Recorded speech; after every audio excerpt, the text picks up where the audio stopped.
O Senhor esteja convosco. A proclamação do Evangelho de Jesus Cristo segundo João.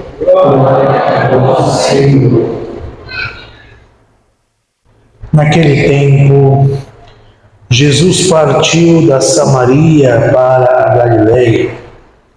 O próprio Jesus tinha declarado que um profeta não é honrado na sua própria terra. Quando então chegou a Galileia, os galileus receberam-no bem, porque tinham visto tudo o que Jesus havia feito em Jerusalém durante a festa, pois também eles tinham ido à festa. Assim, Jesus voltou para Caná da Galileia, onde havia transformado a água em vinho. Havia em Cafarnaum um funcionário do rei que tinha um filho doente. Ouviu dizer que Jesus tinha vindo da Judéia para a Galileia. Ele saiu ao seu encontro e pediu-lhe que fosse a Cafarnaum curar seu filho que estava morrendo. Jesus disse-lhe: se não virdes sinais e prodígios, não acreditais. O funcionário do rei disse: Senhor, desce antes que meu filho morra. Jesus lhe disse: podes ir, teu filho está vivo. O homem acreditou na palavra de Jesus e foi embora. Enquanto descia para Cafarnaum, seus empregados foram ao seu encontro dizendo que o seu filho estava vivo. O funcionário perguntou a que horas o menino tinha melhorado. Eles responderam: a febre desapareceu ontem pela 1h. O pai verificou que tinha sido exatamente na mesma hora em que Jesus lhe havia dito: teu filho está vivo. Então ele abraçou a fé, juntamente com toda a sua família. Esse foi o segundo sinal de Jesus. Realizou-o quando voltou da Judéia para a Galileia. Palavra da salvação.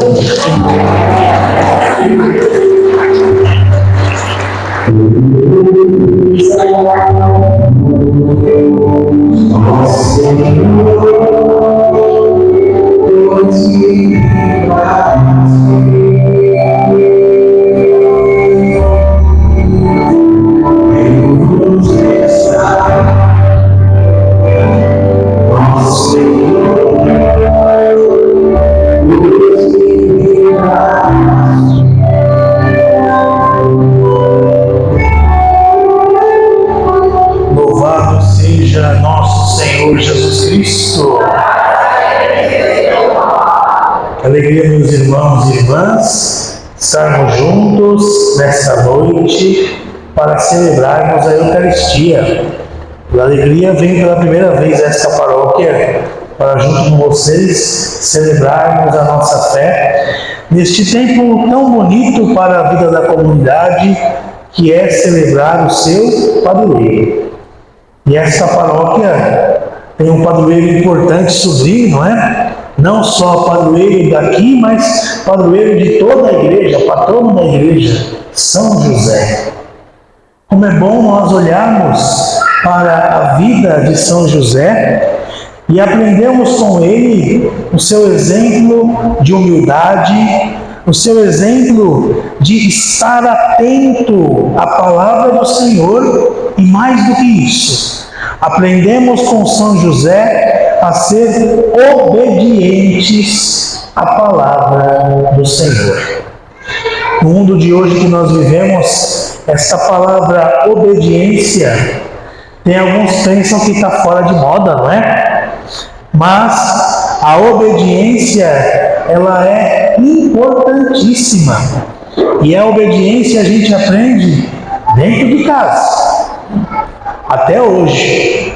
Se eu falar um pouquinho mais alto com a minha mãe, é perigoso eu perder uns 2 dentes numa mãozada. Não é? Isso é autoritarismo? Não. Isso é sinal de respeito. É sinal de obediência. Hoje a gente olha para cada situação, né, que filhos fazem com os pais, que a gente fica com o queixo caído. Filhos que mandam nos pais. Filhos que fazem dos pais de gato e sapato. E ainda, alguns casos extremos, né, os filhos que não têm nenhum juízo na cabeça, né? Quando o pai fala uma coisa, fala assim: olha, foi você que me colocou no mundo, então você tem responsabilidade de me aguentar. Veja até que ponto, não é? Chega a realidade da sociedade que nós vivemos hoje. Mas quando nós olhamos para a figura de São José, nós aprendemos com ele a virtude de sermos obedientes à vontade do Senhor. Aprendemos que é no nosso silêncio, é na nossa intimidade, na nossa vida de oração, que nós entendemos qual que é a vontade do Senhor para a nossa vida. Pensem vocês, São José estava prometido de casamento, né? E eis que de uma hora para outra a sua noiva aparece grávida. Como é que pode um negócio desse, né? Você que é pai, você que é mãe, se o teu filho ali estivesse com a noiva para casar e a noiva aparecesse grávida, o que você ia falar para o teu filho? Falar: ih, tem boi na linha aí, aconteceu alguma coisa. Mas São José, obediente à vontade do Senhor, eis que no sonho, não é? Ele recebe a mensagem do arcanjo: olha, não temas em receber Maria como tua esposa. Então, se o sim de Maria tem eloquência para a nossa salvação, o sim de José também nos proporciona a graça de participarmos desta salvação que Deus nos concede. E quando nós olhamos para a liturgia da palavra que nós proclamamos hoje, nós vamos perceber justamente isso. Deus tem um plano de amor para cada um de nós. O profeta Isaías hoje vai anunciar que Deus concede a cada um de nós a alegria de um dia participarmos de um novo céu e de uma nova terra, aonde as coisas passadas serão esquecidas, não voltarão mais à memória, e haverá alegria e exultação sem fim. Um povo marcado pela alegria. Veja, esse é o projeto de Deus, que vivamos a alegria. E não qualquer alegria, não é? Às vezes tem gente que a alegria está em ter um bem, em ter algo material. Não. A alegria está em encontrar no Senhor a razão e o sentido para a nossa vida. E quando nós aprendemos isso, meus irmãos, a nossa vida vai se transformando. Que mesmo diante da dificuldade, mesmo diante da dor, nós teremos a firme convicção de que Deus não nos abandona. Deus não se esquece de nós.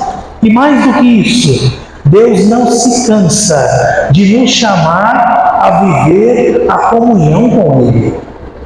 Quando nós agimos assim e assim caminhamos, nós percebemos claramente as marcas do agir de Deus na nossa vida. Quantas vezes, no momento de dor, no momento de desespero, no momento de agonia, nós sentimos o toque do Senhor na nossa vida. Sentimos o consolo do Senhor no nosso caminhar. Esta é, meus irmãos e irmãs, justamente o toque da graça do Senhor, que nos dá a força para seguir em frente, que nos concede a graça de exultá-lo, pois Ele nos livra de todos os males. E é nesta firme convicção de que o Senhor nos chama, de que o Senhor nos livra de todos os males, que nós ouvimos o Evangelho de hoje. O texto de São João vai nos dizer que Jesus vai novamente à região da Galileia, não é? Ele que na Galileia tinha feito o seu primeiro sinal, o sinal da transformação da água em vinho. Vinho aqui que é sinal de alegria. Jesus não deixou que aquela festa acabasse. Jesus não deixou que aquela festa perdesse o sentido. Mais uma vez, Jesus vem mostrar o sinal da graça de Deus que é presente no meio de nós. Um funcionário do rei soube que Jesus estava ali na região e ele estava com o seu filho quase morrendo. Ele foi até Jesus porque ele tinha firme convicção de que Jesus poderia reverter aquela situação. E quando aquele homem pede para Jesus que ele desça com ele depressa para Cafarnaum, para que o seu filho viva, Jesus vai dizer para ele de forma clara: olha, podes ir, o teu filho está vivo.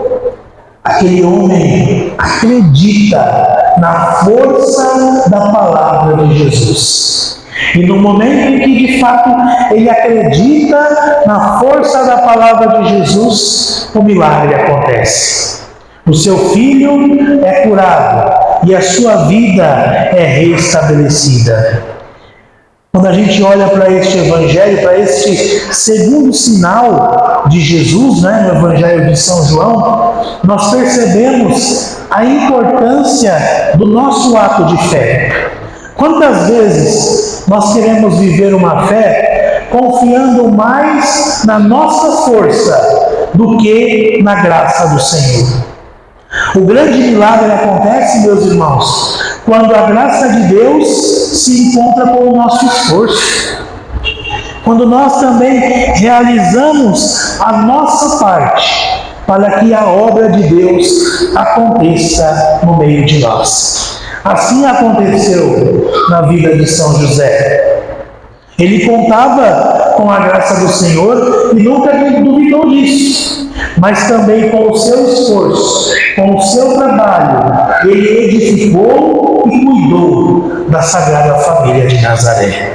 Portanto, que hoje, nesta noite, celebrando mais um dia deste novenário em honra ao glorioso São José, que a gente possa pedir ao Deus da vida que ilumine os nossos passos, que fortaleça o nosso caminhar e nos dê a graça da confiança, nos dê a graça de uma verdadeira obediência à palavra do Senhor, na certeza de que, abrindo o nosso coração ao Deus da vida, também nós participaremos da eternidade junto de Deus. Assim como São José entendeu a vontade do Senhor e foi obediente, esse é o convite que é feito a nós hoje nesta liturgia. Sejamos dóceis ao agir do Espírito que nos conduz, que nos ampara, hoje e sempre. Louvado seja nosso Senhor Jesus Cristo.